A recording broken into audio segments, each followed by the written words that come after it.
Je marchais seule, dans cette rue si étroite, dans cette nuit si noire. Mes écouteurs aux oreilles, le volume un peu trop fort. Ma vitesse était élevée, j'avais déjà accumulé pas mal de retard. Mon couvre-feu était largement dépassé.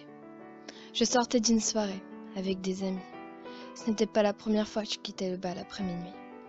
Pourquoi je me suis engouffrée ici? Soudain, une force attrapa mon bras, et en un rien de temps, je m'étais retrouvée contre un mur. Je luttais, je me débattais, mais je ne faisais pas le poids. Je ne voyais pas clair. Cependant, je vous assure que j'étais bel et bien sobre.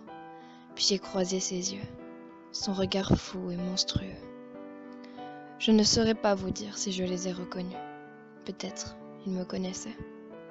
Mais je n'oublierai jamais ces visions. Elles me hanteront toute ma vie.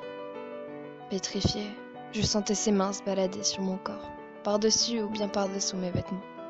Sa bouche, elle aussi, se posait partout. Elle parcourait mon être, comme s'il était sien et lui appartenait.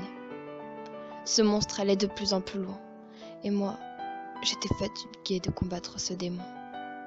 Il ne s'est pas arrêté.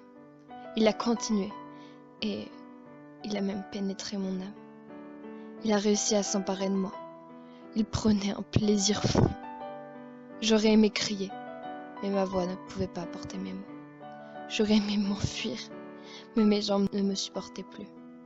Seuls mes yeux montraient ma peine, mon dégoût et mon désarroi. Il n'en a pas tenu vigueur. Pas un brin de pitié pour la gamine que j'étais. Il a fait son affaire, et il m'a laissée là, comme morte, au sol, les habits à peine remis, les cheveux en bataille. Je sanglotais encore. Je suis restée là, au fond de cette ruelle si fine, et à l'obscurité de ce ciel étoilé mais sans lune. Cet homme m'a dénigré, sali. Je n'arrive pas à y croire. Quand je pense que je me sentais protégée, mais par qui? Ou par quoi? Ce sentiment de culpabilité m'envahit et m'oppresse. Ces gestes sont encore ancrés en moi. Je ressens chacune de ces sensations, inlassablement, incessamment. Ils me dégoûtent, je me déteste. Mais comment leur dire? J'ai tellement honte de tout cela. C'est ma faute. J'étais si en retard.